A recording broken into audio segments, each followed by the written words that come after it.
Chers téléspectateurs, dans le cadre du Parlons-en, nous nous retrouvons sur ce plateau avec le père Wibert, qui est directeur à l'Institut catholique missionnaire d'Abidjan. Et nous sommes là justement sur ce plateau pour parler d'un thème, d'un colloque qui va se tenir à l'ICMA, qui est situé à Bobo. Alors, cher père, bonjour.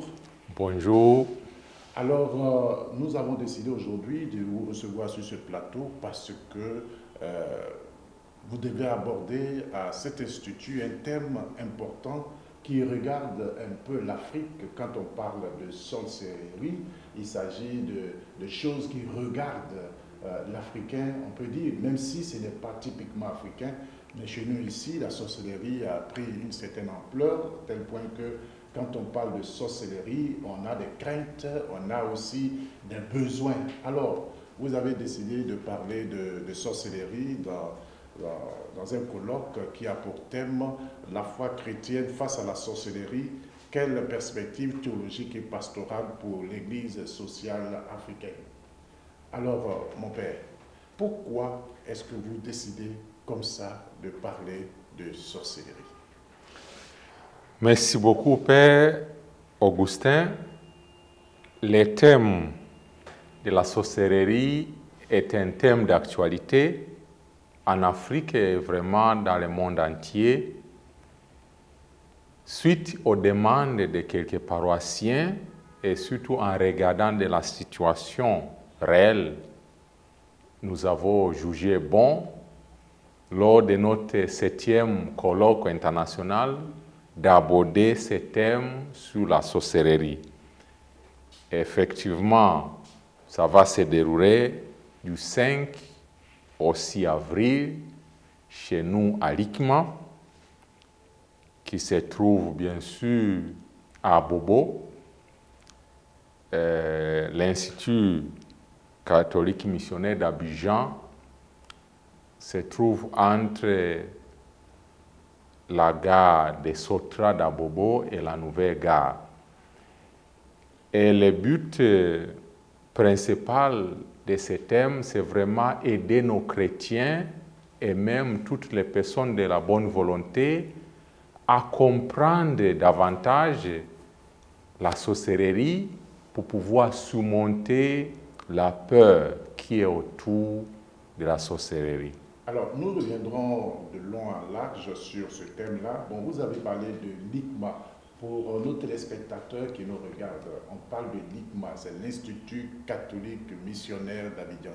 Alors, l'ICMA, c'est quel institut? Ça regroupe qui exactement? Bon, l'ICMA, c'est un institut missionnaire catholique d'Abidjan. Et au début, c'était surtout pour former des prêtres pour la mission. Pour le moment, nous sommes en train de grandir les champs d'activité à l'ICMA. Nous avons plusieurs programmes.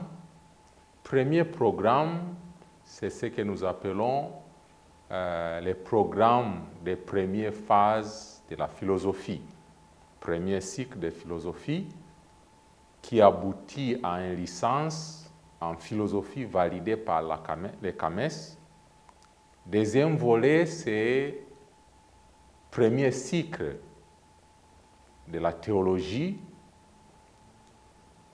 qui est validé par l'Université catholique de l'UCAO. Également, à partir de cette année, nous avons commencé aussi notre programme Master en missiologie. Nous collaborons avec l'Université catholique de Lyon, en France. Nous avons d'autres programmes, entre autres, c'est un centre de protection des mineurs et des personnes vulnérables. On vient d'inaugurer le centre il y a 2-3 jours. Également, nous avons d'autres volets, ce que nous appelons centre de formation professionnelle pour aider les gens qui se trouvent surtout à côté d'Abobo pour vraiment apprendre des métiers. Nous avons également ce que nous appelons EMAD.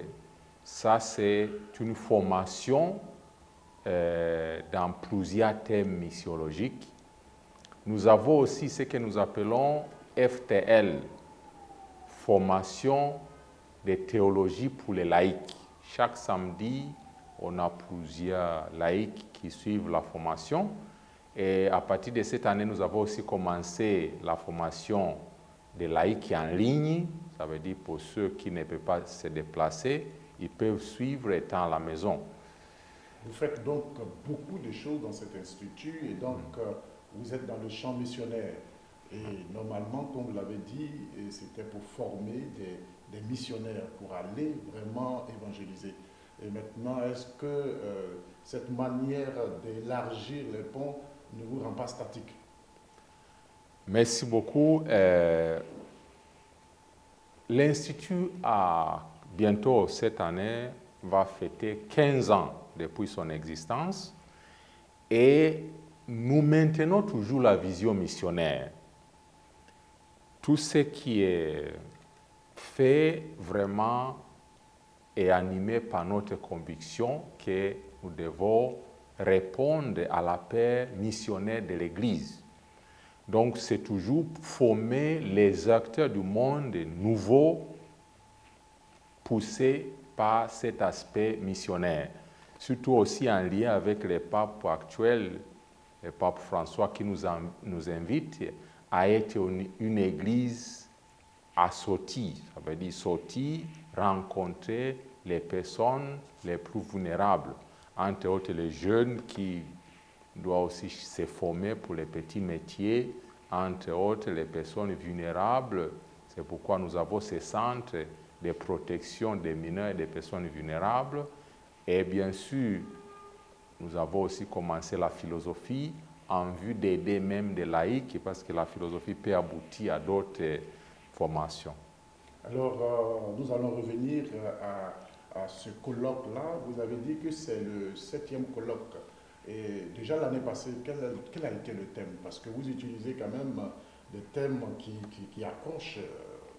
Le dernier colloque, c'était sur quel thème? Merci beaucoup, Père. L'année passée, nous avons fait un colloque international, le 6e colloque, qui avait comme thème sur la migration. Il y avait plusieurs thèmes qui étaient abordés sur la migration. On avait eu plusieurs axes, entre autres philosophiques, sociologiques, théologiques et surtout pastorales. Donc, moi, personnellement, j'ai abordé un thème philosophique. Dieu est-il migrant? En abordant, j'ai commencé par l'antithèse, en tenant compte de la philosophie d'Aristote, qui niait tout mouvement au sein de Dieu. Et bien sûr, ça a suivi la théologie de Thomas d'Aquin, la théologie classique, mais avec quelques théologiens contemporains, entre autres Jürgen Moltmann et les autres, on voit même la possibilité de la souffrance, la passion, la compassion au sein de Dieu. Et comme la synthèse, j'ai pris le Christ qui est le migrant par excellence.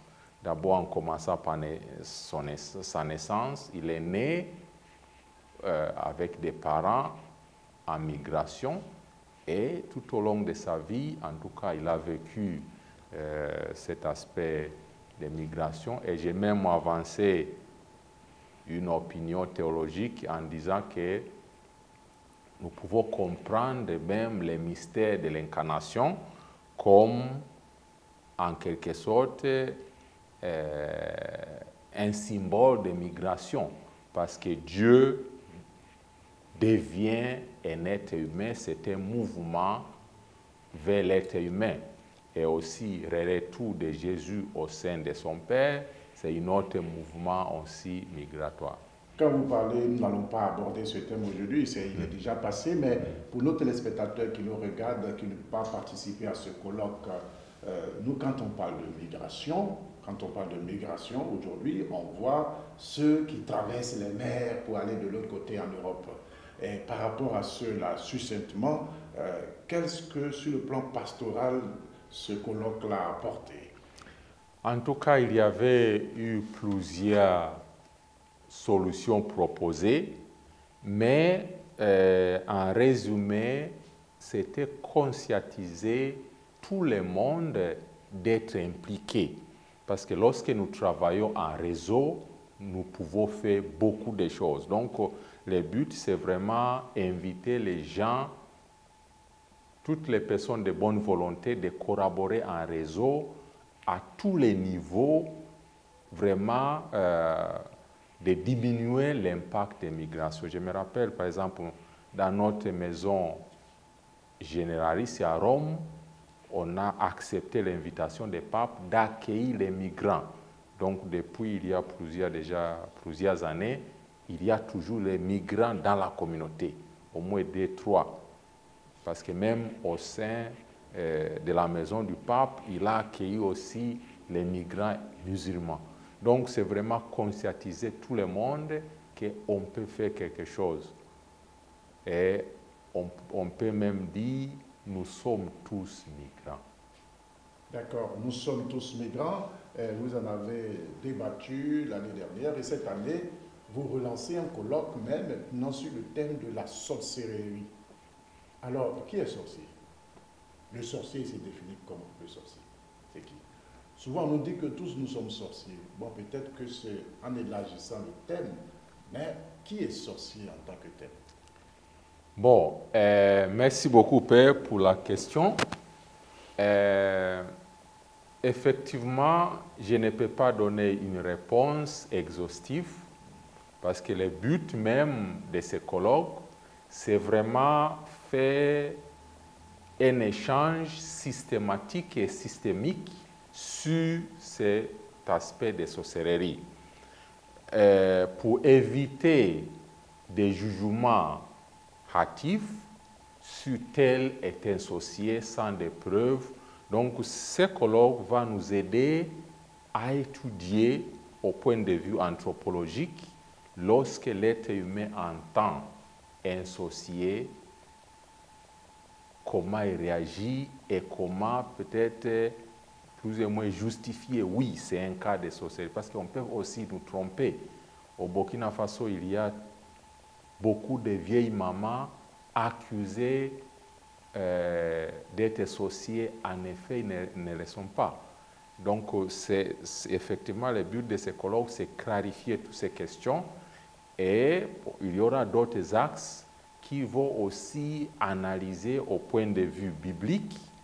Il y aura même un expert en islam qui va regarder les problèmes de sorcellerie en islam, dans le Coran et aussi dans les hadiths.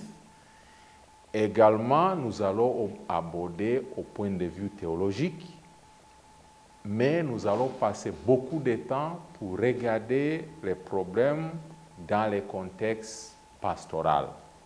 Et la majorité des intervenants, ce sont des pasteurs, des laïcs engagés.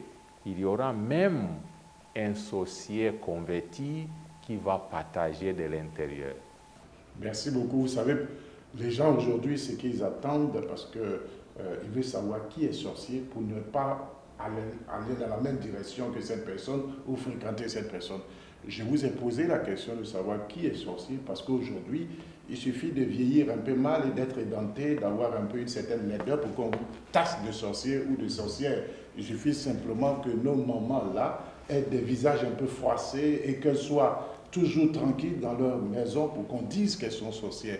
Et je pense qu'aujourd'hui, ce colloque-là peut aider les gens à vraiment identifier, voir qui est sorcier et aussi comment, parce que c'est un combat. Jésus lui-même, il a eu à rencontrer Satan, on peut dire, je ne sais pas, c'est vrai qu'il faut aussi faire la différence. Ouais. Est-ce que Satan c'est un sorcier? Est-ce que le démon c'est un sorcier? Qui est sorcier exactement? En fait, je pense que c'est ce que vous allez aborder dans ce colloque-là. Et je pense que ce sera très, très intéressant pour ceux qui vont participer à ce colloque-là. Alors, vous avez dit des noms. Et quels noms vous pouvez citer comme les gens qui vont intervenir, quelques thèmes qui seront un peu, ces thèmes-là qui seront déclinés, hein, voilà, par rapport au grand thème que nous avons, c'est-à-dire la foi chrétienne face à la sorcellerie. Merci beaucoup, Père. En résumé, il y aura plusieurs axes pour pouvoir aborder dans notre thème dans une façon systématique et systémique. Le comité a jugé d'avoir 3 axes. Premier axe sera la dimension philosophique et sociologique. Et là, comme intervenant, il y aura Dr Laurent Tchehu, qui est docteur en philosophie venant du Bénin, qui va aborder sur l'enquête sociologique et anthropologique par rapport à ces thèmes. Il y aura également Père Fabien Bochou, qui est professeur à l'ICMA.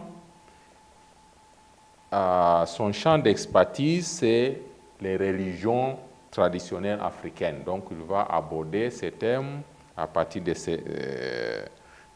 religions traditionnelles africaines. Également, il y aura une autre communiqué qui sera sur la jeunesse face à la sorcellerie.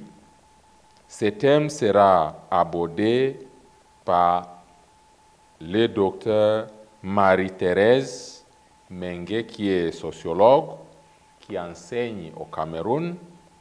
Il y aura également le père Boniface Kwasi, qui est docteur en philosophie et docteur en théologie, qui enseigne toujours à l'ICMA. Lui, il va aborder la sorcellerie, compréhension et évaluation dans le temps et espace. Donc, en quelque sorte, il va creuser là-dedans. Avant d'aborder le deuxième axe, quand on vous écoute, on a l'impression que ce thème-là, c'est ceux qui seront invités, c'est la crème intellectuelle. Parce que vous parlez de systémique et de, je ne sais pas quoi, là, qu'est-ce que vous avez dit, systémique et... vous avez utilisé 2 termes là. Systémique qui est systématique. Voilà, vous avez utilisé ces 2 thèmes. Et cette réflexion, ceux qui nous écoutent, ils s'attendent à arriver là-bas et à savoir qui est sorcier et comment faire pour ne pas que les sorciers puissent nous attaquer, nous manger et tout ça. Alors, vous avez des philosophes qui vont venir parler, c'est bien, mais est-ce que ces fidèles, ces téléspectateurs qui nous auront la nourriture nécessaire, ou bien c'est un colloque qui est réservé aux intellectuels? Je dois vous assurer vraiment, tous les intervenants vont assurer que la façon d'aborder, c'est vraiment pour les gens ordinaires, pour les chrétiens ordinaires. D'ailleurs, la majorité des intervenants, malgré leur champ d'expertise, ce sont des prêtres, des pasteurs, des sœurs et d'autres laïcs engagés, également, comme je disais, aussi les gens qui ont vécu, qui sont tombés dans les fléaux des sorcelleries. Donc, c'est vraiment quelque chose de pratico-pratique. Ça ne sera pas au niveau intellectuel. D'accord. Et le deuxième axe maintenant? Voilà, le deuxième axe sera théologique. Là, il y aura professeur Temeli Boa qui... Timéry Boa, qui enseigne à l'université Félix Houphouët-Boigny, qui va aborder la réalité de la sorcellerie au point de vue théologique. Il y aura également l'épée Onodia, qui est expert en islam. Lui va nous aider à éclairer ces thèmes pour bénéficier aux téléspectateurs ou bien aux participants musulmans. Lui, il a fait vraiment une spécialité sur l'islam. Donc, partant des hadiths et Coran, il va essayer de nous éclairer. Il y aura aussi le père Dr Benjamin Akotia, qui enseigne à l'UCAO, qui va regarder les forces du mal dans la Bible. Également, il y aura la sœur Solange qui va aborder l'aspect spirituel, la spiritualité et la sorcellerie. Et le troisième axe maintenant, c'est l'axe pastoral. Pastoral et social.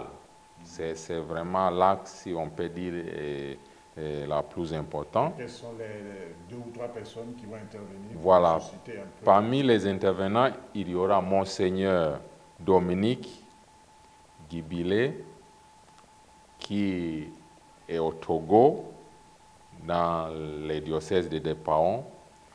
Une autre personne, c'est le père Banabé Denon, qui enseigne à Lucao. Il a même publié, mais pour lui, son livre porte sur la négation de la thèse, comme s'il va nier qu'il n'y a pas la sorcellerie. C'est en quelque sorte pour éviter à étiqueter tout le monde comme sorcier.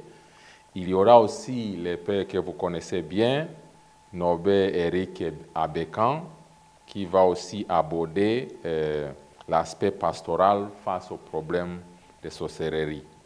Il y aura aussi parmi les intervenants, j'ai oublié un Allemand, le père Bernard, qui a publié beaucoup et il a vraiment donné beaucoup de conférences et même des recherches. Il a travaillé avec des sorciers en Zambie, il s'y connaît beaucoup et c'est lui qui va démythiser la réalité des sorcelleries, mais vraiment nous amener à la réalité de la situation. C'est quelqu'un du terrain, mais qui s'est formé aussi. Alors, merci beaucoup, Père Bette. Je rappelle que nous avons parlé de votre communauté qui est l'ICMA, l'Institut catholique missionnaire d'Abidjan, et que dans cet institut, vous avez tout ce qu'il faut. Vous avez la formation aussi bien des laïcs que des prêtres et ceux qui vont en mission. Et c'est votre rôle d'ailleurs, votre rôle premier. Et que depuis plus de 15 ans, vous organisez des activités, entre autres des colloques. Vous êtes au 7e colloque. L'avant-dernier colloque, c'était sur la migration. Et vous êtes venu aussi nous parler de ce dernier colloque, le 7e du genre, qui parle de la sorcellerie face, la foi chrétienne face à la sorcellerie. Et c'est à l'ICMA, c'est à Abobo, entre la gare de la Sautra et la nouvelle gare. Et l'institut se trouve là. Et c'est du 5 au 6 avril. Vous êtes tous invités pour que vous puissiez comprendre qui sont les sorciers, comment est-ce qu'ils agissent, et sur le plan philosophique, théologique, pastoral, comment agir. Je sais que vous me regardez, vous êtes en train de penser déjà comment aller. Ça vous permettra justement de ne pas traiter la maman qui est à la maison là-bas parce qu'elle a vieilli et qu'elle est édentée, et de ne pas la traiter de sorcière, et surtout de voir que nous pouvons nous aussi lutter contre les sorciers, et c'est notre rôle aussi parce que nous sommes faits pour ce qui est bien, ce qui est bon et ce qui est beau. Merci Père pour cette intervention et nous vous souhaitons un bon colloque. En tout cas, nous avons été très heureux de vous accueillir sur ce plateau. Merci beaucoup, Père. Merci beaucoup. Nous sommes ensemble. D'accord. Que Dieu vous bénisse. Merci.